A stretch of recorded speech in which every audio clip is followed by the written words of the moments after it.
In the past year or two, there's been a lot of developments in terms of using espresso machines for filter coffee with the design of filter 1.0 and filter 2.0 for the decent espresso machine. Other people have used similar types of schemes to essentially make filter coffee without a filter coffee machine. So I've been thinking about this with respect to thermal pre-infusion. What if I did thermal pre-infusion for a long period of time at a much lower temperature? Could I pull a long shot that still tasted good that could then be used for filter coffee?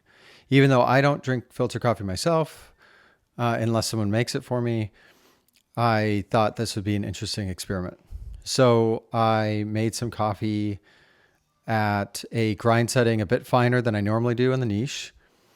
And then I did a 10-minute thermal pre-infusion, which means I prepared the basket, I tamped it, I locked it into the machine, and I waited 10 minutes. And the machine temperature was set at 60 degrees Celsius.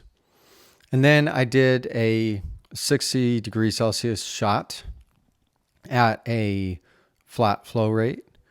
And I collected 3 data points along the way just to have some idea on how quickly this was extracting, or really rather how slowly it's extracting, because you're at a much lower temperature.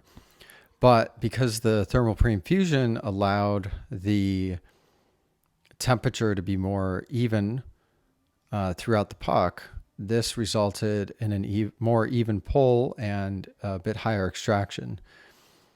So my hope was that you could do a longer extraction and have less of the harshness, and it would have a similar time as, filter 1.0 or filter 2.0, because those schemes usually involve pulsing water in some ways, where you add some water at a slow rate and then you let the basket fill and then let it draw down and then do it again. So very similar to the pour over in that sense. So I pulled this in 3 shots, and I recorded the TDS for them all.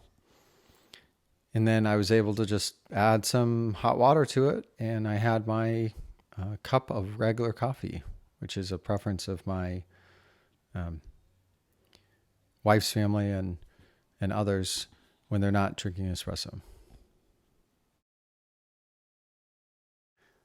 I thought this was a flat flow, and then when I pulled the shot, it's not a flat flow. It's a blooming profile. So a little bit of pre-infusion, and then waited till the filter covered, then let it bloom, and then do a low flow shot. So this is 1 milliliter per second. So, and you don't go over 2 bars of pressure. So very low flow, low pressure, not stereotypical espresso. So here's the shots. There's almost no crema because we're at a low pressure. And in terms of extraction yield, the first bit is actually pretty good for regular espresso. And then by the time you get to like a 3-to-1, you're at like close to 26%. So I don't know if you're going to go much higher than that. Then I just added this into a cup, all 3 of them. And then I added water. So you obviously don't need to pull this shot in 3 separate parts, but I wanted to make sure it wasn't going to be total garbage.